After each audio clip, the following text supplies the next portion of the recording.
Nah, sekarang kita masuk ke anatomi fisiologinya dari chordata nih. Lebih ke fisiologinya sih tapi. Jadi pertama itu kita paling bahas dari awal tadi kan pencernaan nih. Nah, ini aku mau bahas chordata aja. Kenapa? Karena kalau di UTBK kemungkinan yang paling sering dikeluarin itu kan manusia sama hewan tuh. Jadi manusianya proporsinya gede, berarti otomatis mamalia proporsinya gede juga kan. Aku bahasnya lebih ke chordatanya aja, ke yang ikan sampai mamalia. Pisces. Nah, Pisces itu simple banget. Dia itu punya mulut, terus ada faring, terus habis faring ke lambung, dicerna, terus diusus, terus ke anus. Nah, kelenjarnya apa? Dia masih punya kelenjar hati aja. Jadi dia baru punya kelenjar berupa hati buat menghasilkan enzim-enzim. Nah, terus kita lanjut ke amfibi nih. Amfibi kan dia itu kan tetuanya sesepuhnya reptil sama aves. Amfibi, reptil sama aves ya mirip-mirip tuh. Kalau kalian lihat di amfibi, reptil dan aves, kalau pernah bedah kodok tuh sama pernah bedah kadal kurang lebih sama. Dia itu ada pankreas, terus bukaan keluarnya ini pembuangannya itu lewatnya kloaka. Jadi kloaka ini apa sih? Kloaka ini isinya itu campuran dari urogenital. Jadi uro itu pipi, genital itu kelamin, sama si bukaan anus dijadiin satu tuh. Terus di mamalia gimana? Nah, mamalia ini yang paling lengkap. Di ususnya itu sudah dibagi dengan baik. Udah ada si usus besar sama usus kecil tuh, ya kan? Dan fungsinya beda banget. Jadi memang dia itu mamalia ini udah advance banget pencernaannya. Malah sampai ada yang punya 4 lambung. Contohnya apa? Ruminansia, kayak sapi, domba gitu-gitu, itu dia lambungnya ada 4. Kalau kalian habis Idul Kurban tuh, lambungnya kok banyak banget sih jeroannya sapi, ya karena memang lambungnya ada 4. Dia punya 4 lambung ini untuk adaptasi makanannya. Itu rumput itu terbuat dari selulosa. Nah, selulosa kan kalau dibilang itu susah dicerna tuh. Terus caranya dapat nutrisi gimana? Ya akhirnya dia pencernaannya panjang banget gitu. Nah, terus yang sering keluar di sistem pencernaan itu juga adalah enzim dan tempat sekresinya. Yang pertama kita dari lambung tuh. Lambung itu ada pepsin, renin, sama juga dia melepaskan HCl. Pepsin ini buat apa sih? Pepsin ini dia itu kalau kamu tahu istilah namanya peptida. Jadi peptida itu asam amino. Jadi kalau protein ya, protein kan dari asam amino tuh. Kalau di buku-buku tuh. Nah, asam amino itu kalau rantainya masih agak pendek biasanya disebut peptida tuh. Peptida ini bisa dipotong sama pepsin. Kalau renin ini apa? Renin ini buat motong, kalau di SD ngomongnya protein susu jadi kasein. Ya, karena memang protein yang ada di susu yang dicerna renin itu. Sebenarnya bukan cuman di susu doang, tapi contoh yang paling gampang itu protein yang ada di susu. Nah, terus kita ke pankreas. Pankreas ini dia menghasilkan tripsinogen yang nantinya bakal jadi tripsin ya. Jadi tripsinogen itu bakalnya tripsin. Terus amilase sama lipase. Amilase apa? Amilase berarti mencerna amilum. Kalau enzim itu biasanya namanya belakangnya ada asenya gitu. Itu buat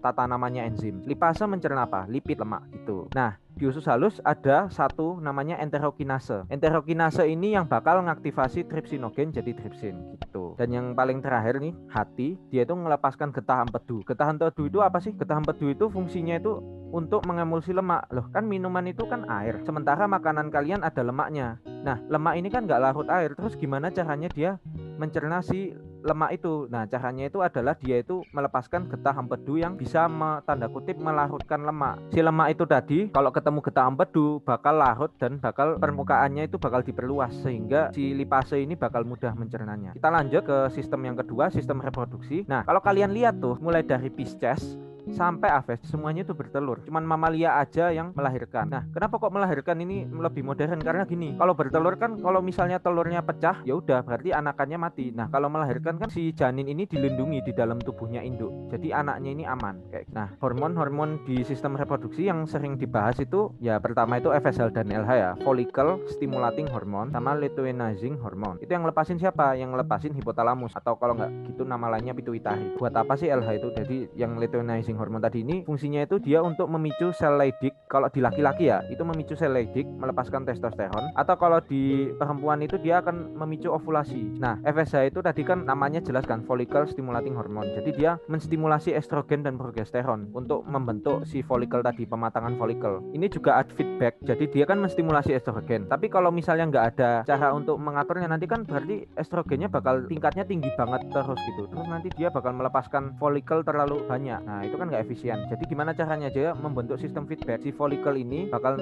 si FSH ini bakal menstimulasi pelepasan estrogen, tapi si estrogen ini bakal menghambat pelepasan FSH. Jadi nanti si tingkatnya itu bakal naik turun gitu. Makanya dia punya siklus menstruasi. Terus kalau kehamilan, si bayi ini ada namanya human chorionic gonadotropin. Human itu manusia, chorionic itu chorion. Jadi chorion itu apa sih? Chorion itu di bayi, di kehamilan itu chorion itu fungsinya untuk menjaga si bayi. Jadi kayak kayak ketuban. Nah, itu ketuban itu chorion. Gonadotropin, gonad itu kelamin, tropin itu jadi tropin ini hormon yang dihasilkan di tempat yang dekat tropin itu. Nah, berarti HCG ini apa? HCG ini hormon gonad yang dihasilkan oleh bayi, oleh chorion itu. Nah, dilepaskan untuk apa sih? Dilepaskan itu fungsinya untuk mengcounter si estrogen tadi. Kan ingetan, estrogen bakal nurunin FSH kan. Nah, padahal kalau FSH turun, si estrogennya juga otomatis turun lagi. Nah, dia ini kan ada bayinya. Lah kalau estrogen dan progesteron turun kan nanti dinding rahimnya luruh, terus nanti bayinya nempel di mana. Nah, jadi HCG ini emang fungsinya untuk menjaga gimana caranya si level estrogen dan progesteron itu tetap tinggi. Jadi rahimnya tetap dipertahankan.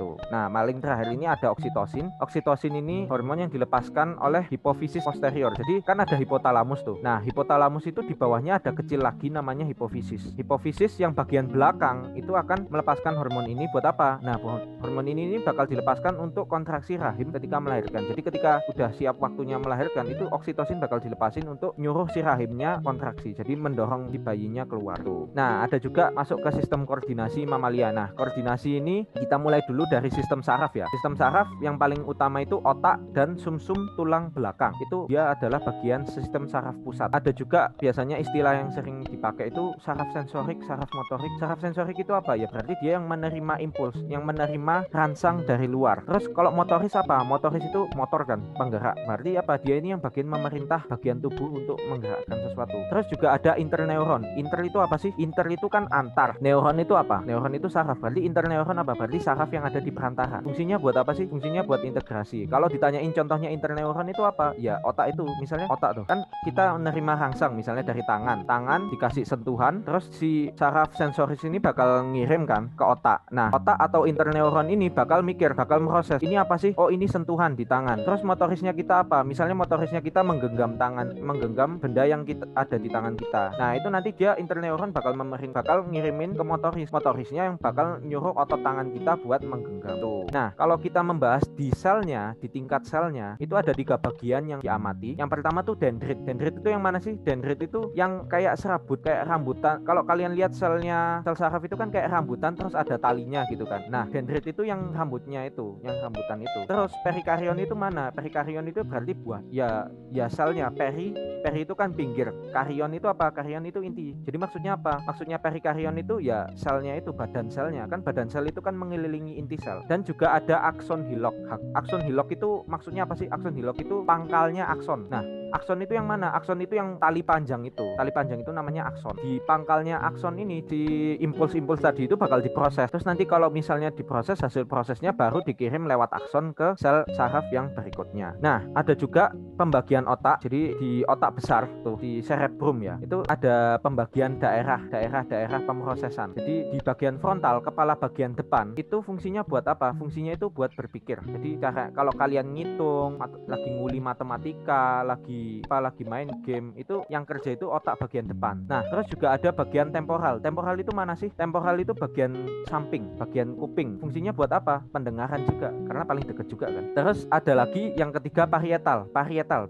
Paren itu orang tua. Berarti parietal di mana? Yang di atas. Hierarkinya lebih tinggi. Berarti parietal itu bagian otak, bagian kepala yang di atas. Nah, fungsinya buat apa? Parietal ini fungsinya untuk perabaan seluruh tubuh. Jadi kalau kamu disentuh di tangan, atau ngerasain dingin di kaki, atau ngerasain belas anget pas minum, itu yang bakal nginput itu bakal si parietal ini, prosesnya di sini. Yang paling terakhir itu oksipital. Nah, oksipital itu di mana sih? Oksipital itu di bagian belakang kepala. Jadi otak bagian belakang, bagian dekatnya sudah mulai mendekati tengkuk, itu fungsinya untuk penglihatan. Jadi kalau misalnya itu kalian itu ya ketemu pasien bis jatuh terus kena kepalanya di belakang, itu biasanya pasiennya kehilangan penglihatan sementara. Jadi kayak sementara dia nggak bisa lihat. Karena apa? Bagian otak belakangnya lagi kacau, lagi bingung, nggak bisa proses gitu. Makanya kalian harus hati-hati ya kalau pakai kendaraan kayak motor itu, usahakan pakai helm. Soalnya apa? Ya bagian otak itu sensitif banget. Jadi harus dijaga dengan baik. Terus ke otak kecil. Otak kecil di mana? Jadi kalau otak besar itu di bagian kepala kita yang atas nih, kayak di setengah atasnya itu isinya otak besar. Otak kecilnya itu ada di mana? Otak kecil itu di bawahnya oksipital. Jadi kalau ada oksipital, bawahnya dikit itu namanya otak kecil. Ada otak kecil. Fungsinya buat apa sih? Fungsinya dia itu sederhananya buat koordinasi, keseimbangan napas dan kawan-kawan. Nah, jadi aku gambar aja ya biar gampang nih. Anggap otak itu gini ya, bulat gini. Nah, bagian frontal itu sini. Jadi ini bagian frontal ya. Terus di sini ini bagian temporal. Di sini bagian ini temporal, ini frontal, ini parietal. Parietal kan di atas tuh. Terus yang terakhir itu occipital di bagian belakang. Terus otak kecilnya di mana? Otak kecilnya di sebelah sini. Nah, terus di sini ini ada sumsum lanjutan. Jadi habis tulang belakang ada sumsum yang lanjutin. Jadi kayak nerusin tuh, kayak kan otak sama kan sarafnya nyambung. Jadi ini kayak nerusin dari ini terus nanti ke bawah gitu. Nah, terus kita masuk ke yang juga agak kalian biasanya bulat nih. Biasanya kalian itu kalau saraf simpatik sama parasimpatik itu biasanya kalian bakal ngapalin kan, kayak oh simpatik ini yang memperbesar pupil terus. Tapi terus kalian bingung, ada yang kontraksi, ada yang relaksasi. Terus kalian akhirnya mikir, aduh gimana ya, yang satu kontraksi, satu relaksasi, ntar nanti kebolak-balik. Nah, jadi tinggal kalian pahami aja, simpatik ini buat apa? Simpatik ini mendukung untuk situasi yang berbahaya. Jadi dia aktif ketika kondisi kalian itu sedang butuh keseriusan tingkat tinggi. Misalnya nih, lagi berburu. Kalau orang zaman dulu, jadi secara evolutif orang zaman dulu itu kan berburu hewan buat makanan. Jadi apa aja tuh yang dipacu? Yang pertama detak jantung, karena kalian bakal butuh lari kan kalau berburu. Terus juga pupil mata digedein. Kenapa? Karena kalian bakal butuh untuk menerima informasi lebih banyak, biar lebih jeli melihat mangsa yang mau diburu. Juga meningkatkan aliran darah ke otot, tapi dia menurunkan aliran darah ke pencernaan. Kenapa? Karena kalian lagi lebih butuh untuk lari daripada buat ke pencernaan, makanya dia menghambat pencernaan. Terus di pernapasan gimana tuh? Kan kalian kalau lari butuh napas banyak, butuh oksigen banyak, si bronkusnya bakal relaksasi, bakal melebar. Biar apa? Biar udara yang masuk bisa banyak gitu. Terus kalau parasimpatik apaan dong? Parasimpatik itu bakal aktif ketika kondisinya kalian setelah berburu, makanannya udah dapat, tinggal makan. Berarti yang dipacu apa tuh? Yang dipacu pencernaan. Sementara jantungnya gimana? Kan udah nggak lagi butuh buat mengedarkan darah dengan cepat karena lagi makan tuh, nyantui itu. Berarti nanti detak jantungnya diturunkan. Terus buat si matanya gimana? Kita udah nggak butuh buat terlalu jeli melihat mangsa atau melihat lawan gitu. Jadi matanya pupilnya mengecil. Terus bronkusnya gimana? Maksudnya juga mengecil juga karena rileks gitu. Nah, terus hormon nih. Hormon itu jadi adalah zat yang dilepaskan oleh suatu kelenjar yang nggak punya saluran. Contohnya gimana sih nggak punya saluran? Kalau yang punya saluran contohnya itu keringat tuh. Keringat kan biasanya di gambar-gambar itu gini, bentar aku gambarin dikit. Biasanya kan gambarnya itu bakal bulat kayak gini, terus nanti keluar di atas kulit gitu kan. Nah, itu keringat itu adalah kelenjar yang punya saluran. Nah, hormon ini itu dilepaskan oleh kelenjar yang tidak punya saluran. Karena dia nggak punya saluran, gimana cara untuk menyampaikan si zat yang dia lepaskan? Caranya adalah lewat darah gitu. Itu maknanya dari hormon tuh. Hormon itu kalau biasanya di UTBK itu mungkin langsung ke hormonnya dan fungsinya gitu ya. Jadi aku langsung kasihnya pertama itu pankreas tuh. Nah, ada juga yang mikir itu gini, bingung. Kan pankreas punya saluran tuh yang dilepaskan ke usus. Tapi kenapa kok dia masuknya hormon? Nah, gini, soalnya di dalam pankreas itu ada banyak banget jenis selnya. Ada sel yang menghasilkan enzim buat pencernaan, ada juga sel yang menghasilkan istilah jaringan yang menghasilkan si hormon-hormon itu tadi. Dan si hormon-hormon ini nggak ikut dilepaskan ke dalam saluran ke usus tadi. Makanya dia lewat darah dan disebut hormon juga. Di pankreas yang paling legend itu insulin sama glukagon ya. Ini fungsinya berkebalikan. Kalau insulin itu buat mecah, itu biasanya kalau orang diabetes itu kan kekurangan insulin atau insulinnya tidak bisa dibaca. Jadi hormon itu apa sih? Hormon itu sebenarnya kayak alat perintah gitu. Kalau misalnya orang diabetes itu salah satu tipe diabetes itu kalau nggak salah tipe 2 ya. Ini nggak perlu kalian hafal, cuman buat biar kalian paham aja hormon itu apa. Jadi diabetes tipe 2 itu salah penyebabnya itu adalah si sel-sel targetnya, sel hati yang mau ditarget sama hormon insulin ini udah nggak bisa membaca, sudah soal nggak bisa membaca lagi insulin, perintah dari insulin. Akhirnya apa? Dia nggak mengambil glukosa, nggak diubah jadi glukogen, makanya gula darahnya tinggi gitu. Nah, terus kita balik lagi langsung ke yang tiroid. Tiroid ini ngelepasin apa nih? Tiroid itu di leher melepaskan hormon namanya tiroksin atau biasanya kalau disebut T3 atau T4 gitu. Itu sama aja maksudnya.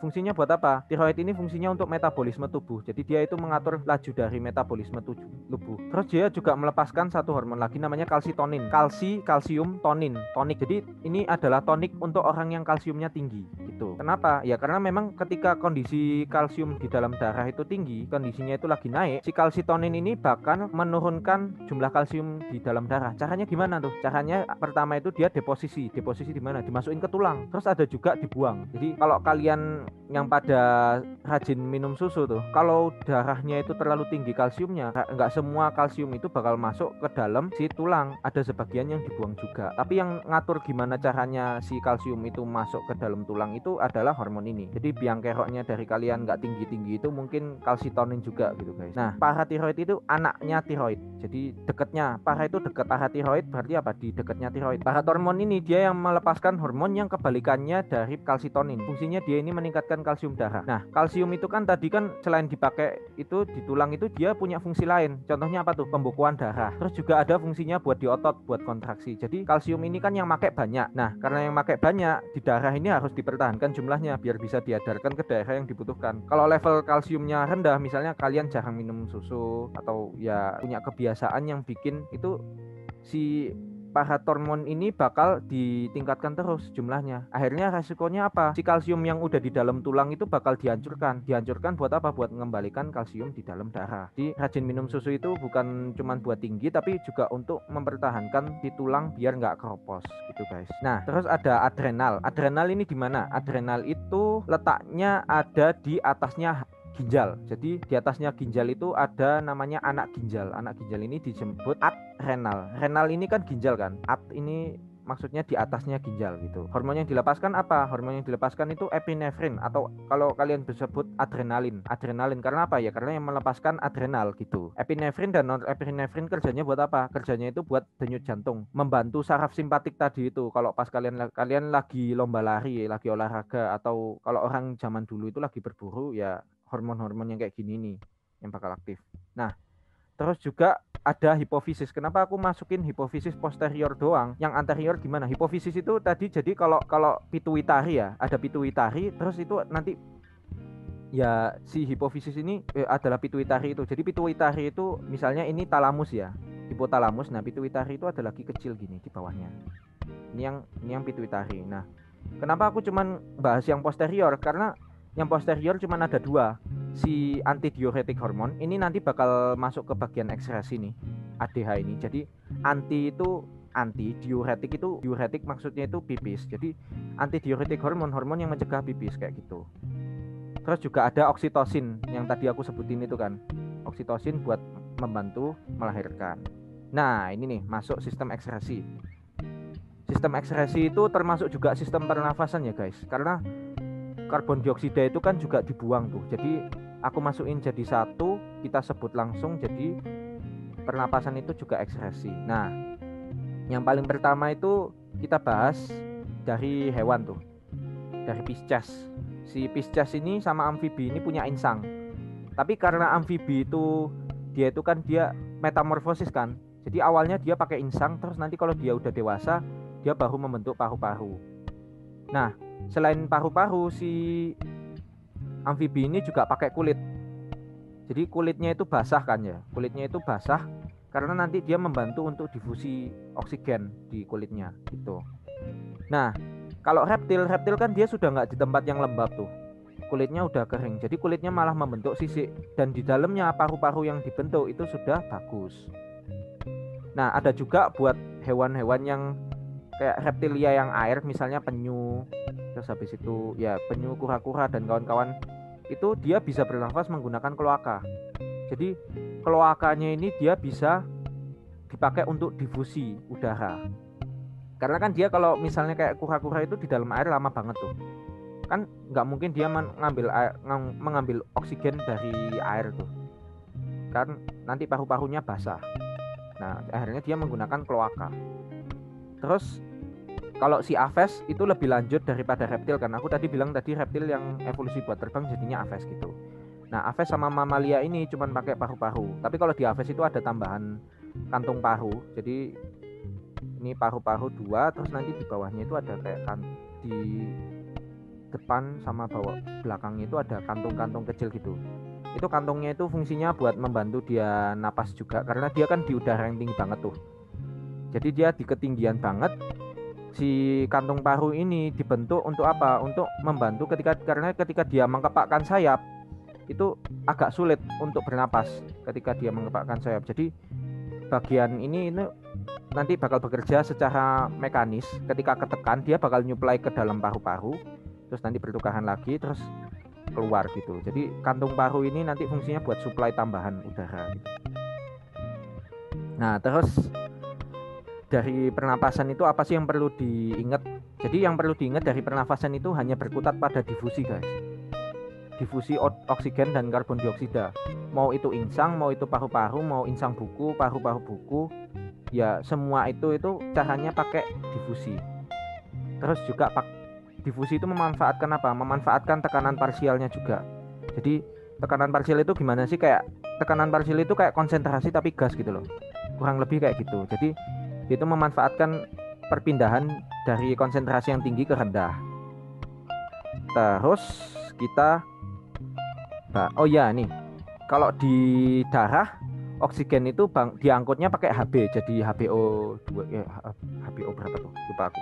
Ya, tapi diangkut pakai HbO2 tuh. Nah, terus kalau CO2 ini ngangkutnya lebih banyaknya di plasma darah, bukan di Hb, bukan di sel darah merah. Banyaknya di plasma darah. Bentuknya apa? Bentuknya ini. Bentuknya bikarbonat ini, asam bikarbonat. Nah, terus ini nanti bakal masuk sedikit ke bab homeostasis ya. Jadi kalian tunggu aja nanti H2CO3. Kenapa kok CO2 itu kita simpan dalam bentuk H2CO3 itu nanti bakal masuk ke homeostasis. Nah, organ pernapasan itu pasti menggunakan difusi seperti kataku tadi. Terus kita lanjut ke urinaria. Urinaria ini apa sih? Urinaria itu intinya adalah cara membuang si NH3. NH3 itu apa tuh? Amonia ya? Ya. Jadi makhluk hidup itu kalau habis pakai protein kan bisa rusak tuh. Nah, ketika dia rusak, dia itu akan hancur menjadi NH3. Nah, tapi NH3 ini beracun bagi makhluk hidup. Jadi setiap makhluk hidup itu bakal berusaha membuang NH3. Nah, di reptil dan aves, si urin ini bakal diganti asam urat yang kering. Kan aku bilang tadi reptil itu hidupnya di daratan yang kering tuh. Kalau kalian lihat ular di gurun tuh. Nah, dia itu bakal daripada dia membuang air, si NH3 ini dibentuk menjadi asam urat yang kering banget. Makanya atau kalau kalian lihat misalnya contohnya kotoran burung tuh. Kotoran burung itu warnanya putih dan baunya itu campur aduk. Karena apa? Karena dia nggak cuman kotoran dari sisanya defekasi, bukan cuman sisa pencernaan, tapi juga termasuk dari si NH3 tadi itu dibentuk menjadi zat yang kering banget, kental banget gitu. Beda dari pipis, beda dari urin. Nah, ada juga kulit itu. Jadi kalau kalian berkeringat itu juga mengeluarkan, salah satu cara untuk mengeluarkan si NH3 itu tadi. Makanya keringat itu punya aroma yang beda daripada cuman kayak air doang gitu, dia ada aromanya. Nah, di sistem ekskresi yang paling sering dibahas itu biasanya bagian nefron dan fungsi-fungsinya tuh. Yang pertama kita masuk ke glomerulus. Glomerulus itu bagian yang kalau aku gambar ya, bentar aku clear dulu. Nah, glomerulus itu bagian yang bulat gitu. Nah, ini jadi misal ada si kapilernya. Jadi kapiler masuk, kapiler darah ini masuk, terus dia akan bulat di sini.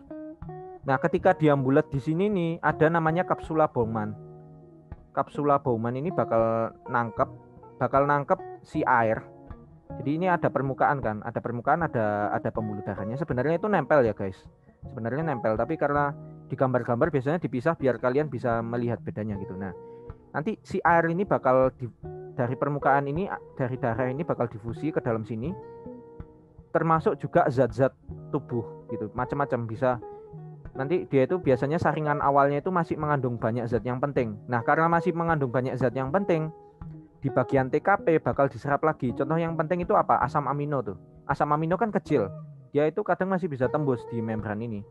Nah, karena dia penting, dia diserap kembali. Terus juga ada glukosa. Glukosa kan penting tuh. Dia itu bakal diserap kembali karena nanti kalau gula darah kita banyak banget yang dibuang kan nanti kita kekurangan glukosa. Nanti energi buat aktivitas gak ada. Tapi beda lagi kalau orang diabetes. Orang diabetes kan gula darahnya kebanyakan.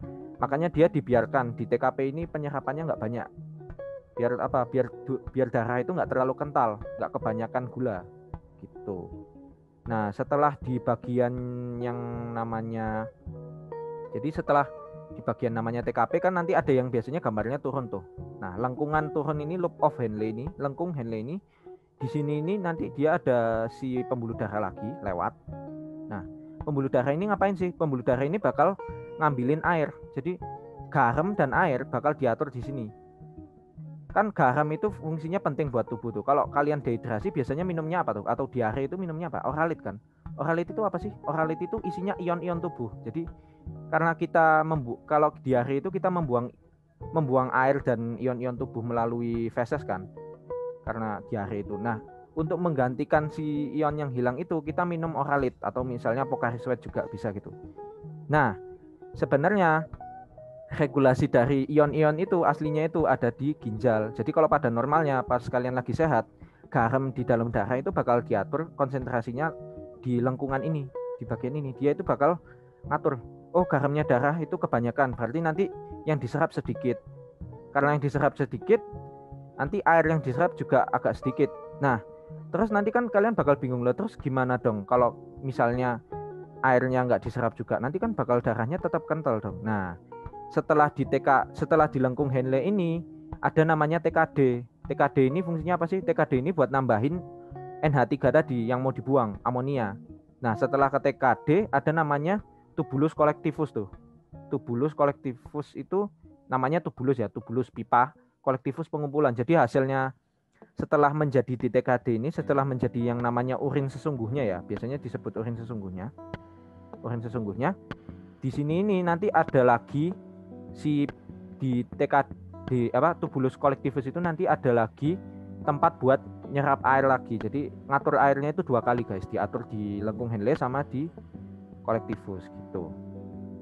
Nah, itu untuk ekstrasi ya.